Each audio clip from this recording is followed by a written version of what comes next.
अस्सलामु अलैकुम वरहमतुल्लाहि वबरकातुह। नहमदुहु व नुसल्ली अला रसूलिहिल करीम, अम्मा बाद, फ़अऊज़ु बिल्लाहि मिनश शैतानिर रजीम, बिस्मिल्लाहिर रहमानिर रहीम, रब्बि शरह ली सदरी व यस्सिर ली अमरी वहलुल उक़दतम मिन लिसानी यफ़क़हू क़ौली।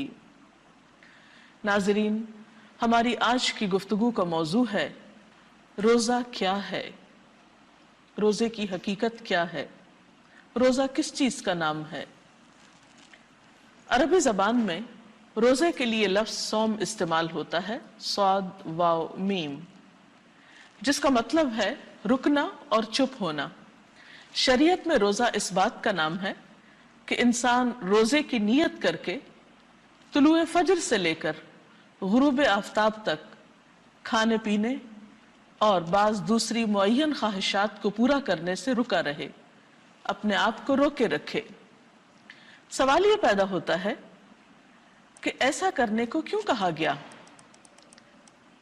कि इंसान अपने आप को जायज ख्वाहिशात से रोक ले, खाने पीने से रुक जाए, हालांकि खाना पीना इंसान की जरूरत है। क्या ऐसा करने से अल्लाह ताला हमें किसी जहमत में मुब्तला करना चाहते हैं, कोई सजा देना चाहते हैं?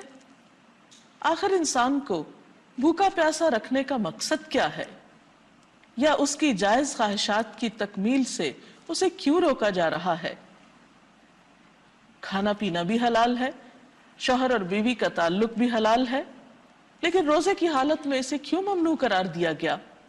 और क्या रोजा सिर्फ इन्हीं चीजों से अपने आप को रोक लेने का नाम है, या इसके अलावा भी रोजे का कुछ फायदा है, रोजे का कुछ मकसद है? बात यह है कि रोजा इंसान की तरबियत का एक बेहतरीन जरिया है, उसके नफ्स की ट्रेनिंग और उसके लिए एक डिसिप्लिन में आने का एक बेहतरीन रास्ता है। जो इंसान अपने आप को अपनी ख्वाहिशात से रोक लेता है, उसके अंदर एक खास रूहानी कुव्वत पैदा हो जाती है। हकीकत यह है कि इंसान दो चीजों का मजमुआ है, जिस्म और रूह। सिर्फ जिस्म, इससे भी इंसान नहीं बनता, और सिर्फ रूह भी इंसान नहीं होती। ये दोनों चीजें एक दूसरे के साथ मिलती हैं, एक दूसरे से मुताबिकत करती हैं, एक दूसरे से कोऑर्डिनेट करती हैं, एक दूसरे की मददगार होती हैं, तो जिंदगी वजूद में आती है, इंसान वजूद में आता है। दोनों के अपने अपने तकाजे हैं, दोनों की अपनी अपनी जरूरियात हैं। जब इंसान हर वक्त अपनी जिस्मानी जरूरियात को पूरा करता है, तो आमतौर पर रूह के तकाजे नजरअंदाज होने लगते हैं। साल के 11 महीनों में जिस्मानी जरूरियात बिला रोक टोक पूरी की जाती हैं, और अमूमन हम अपनी रूहानी जरूरियात की तरफ तवज्जो नहीं देते। रमजान में इंसान को जब खाने पीने से रोक दिया जाता है, इंसान अपने नफ्स को कंट्रोल करने लगता है, तो उसकी रूह को परवान चढ़ने का मौका मिलता है। जब रूहानी कुव्वतें परवान चढ़ती हैं, तो इंसान के अंदर बसीरत पैदा होती है, गहरी सोच पैदा होती है, और इंसान इस तरीके से अपनी बाज ऐसी आदत पर काबू पा सकता है जो उसकी रूह को जख्मी करने वाली, उसके दिल को बोझल करने वाली और उसको गम और परेशानियों में मुब्तला करने वाली होती हैं।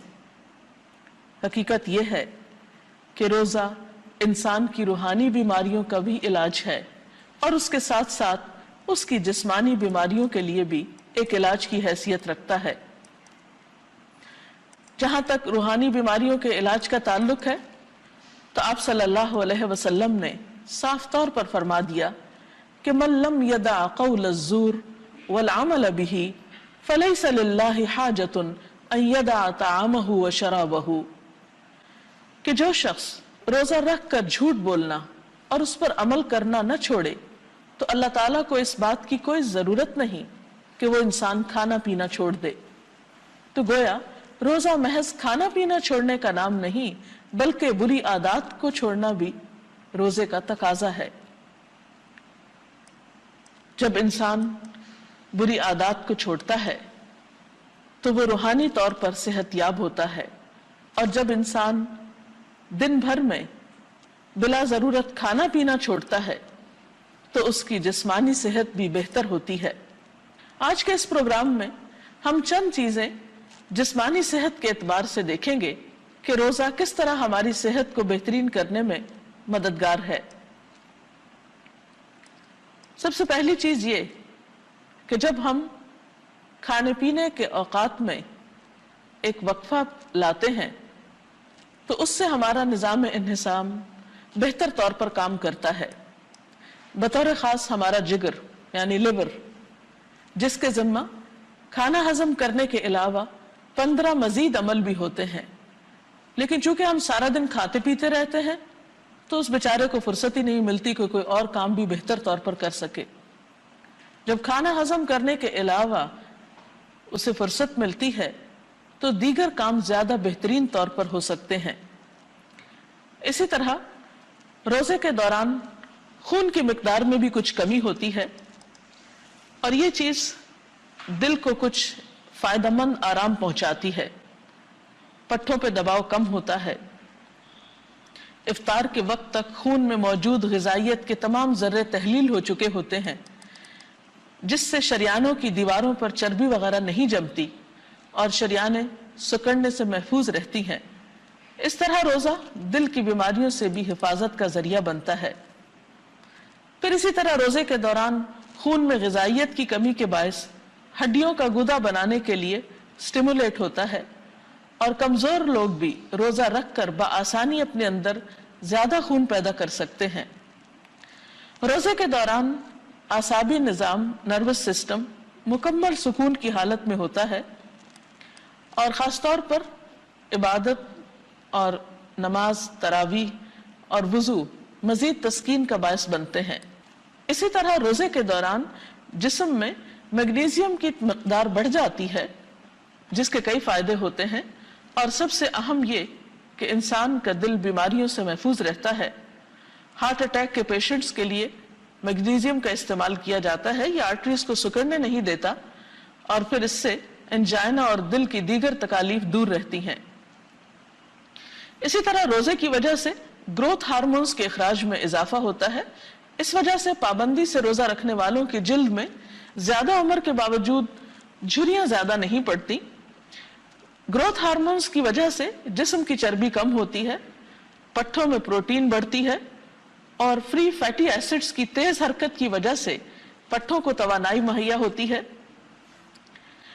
یہ ایک حقیقت ہے کہ جو جو انسان کی عمر بڑھتی جاتی ہے اس کی نیند کم ہونے لگتی ہے، لیکن روزے کی حالت میں انسان کے جسم کو اور خصوصاً اعصابی نظام کو ایسا سکون میسر آتا ہے، اور ایک خاص مادہ جسم میں خارج ہوتا ہے جس کا جسم پر ٹرینکولائزر یا مسکن اثر ہوتا ہے۔ اس بنا پر روزے میں نیند کی کوالٹی بہتر ہو جاتی ہے، گہری نیند بھی آسانی سے آتی ہے، اور گہری نیند کے دوران جسم اور دماغ دونوں کی ریپیئر ہوتی ہے۔ اسی لیے کہا جاتا ہے کہ رمضان میں 2 گھنٹے سونا عام دنوں کے 2 گھنٹوں کی نیند سے کہیں زیادہ مفید ہوتا ہے۔ پھر اسی طرح رمضان میں خواب کا دورانیہ بھی روزے کی وجہ سے کم ہوتا ہے۔ آنکھوں کی جو ریپڈ موومنٹ ہے اس میں بھی کمی واقع ہوتی ہے، انسان کی یادداشت میں بھی اضافہ ہوتا ہے۔ پھر اسی طرح ہم دیکھتے ہیں کہ روزہ رکھنے سے خوراک کی توڑ پھوڑ کا بنیادی نظام یعنی میٹابولک ریٹ جو ہے وہ بھی معتدل رہتا ہے۔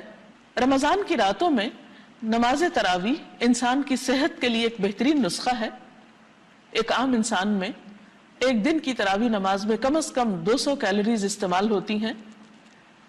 پھر اسی طرح ایک بہترین جسمانی ورزش بھی ہے، اس سے جسم میں لچک آتی ہے، ڈپریشن اور انگزائٹی کم ہوتی ہے۔ جب ہم مسلسل قرآن پاک بلند آواز میں سنتے ہیں تو اس سے بھی دل کو راحت ملتی ہے، اور عام طور پر بھی یہ بات ثابت ہوئی ہے کہ لمبی نماز کی وجہ سے دل کی بعض بیماریوں میں کمی آتی ہے۔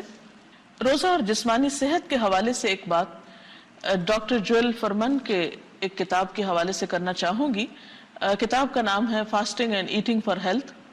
डॉक्टर फरमान के साथ कुछ इत्तेफाक ये हुआ कि आइस स्केटिंग के दौरान उनकी टांग टूट गई। उन्होंने देखा कि उनके वालिद अर्थराइटिस के लिए अपना इलाज रोजे रख के कर रहे हैं। जब और दवाओं वगैरह से पूरी तरह सेहत याब न हुए तो उन्होंने भी इस नुस्खे को आजमाना चाहा, और वो अपना जाती तजुर्बा इस किताब में लिखते हैं कि 36 दिन के रोजे रखने के बाद वो मुकम्मल तौर पर सेहत याब हो गए। उनका कहना यह है कि रोजे के दौरान जिस्म के अंदर ये सलाहियत ज्यादा पैदा हो जाती है कि कैल्शियम के डिपॉजिट्स वापस जिस्म के अंदर जज्ब हो जाएं। उन्होंने अपने जाती तजुर्बे के बाद दूसरे मरीजों को भी रोजे रखवा कर सेहत का नुस्खा बताया, लेकिन बात यह है कि बहुत से लोग इस नुस्खे को अपने लिए मुश्किल पाते हैं। तो बहरहाल रोजा हमारी जिस्मानी और रूहानी सेहत दोनों के लिए बहुत मुफीद है। इसके साथ ही आज के प्रोग्राम का वक्त खत्म हो रहा है। कल तक के लिए इजाजत चाहते हैं। अस्सलामु अलैकुम वरहमतुल्लाहि वबरकातुहू।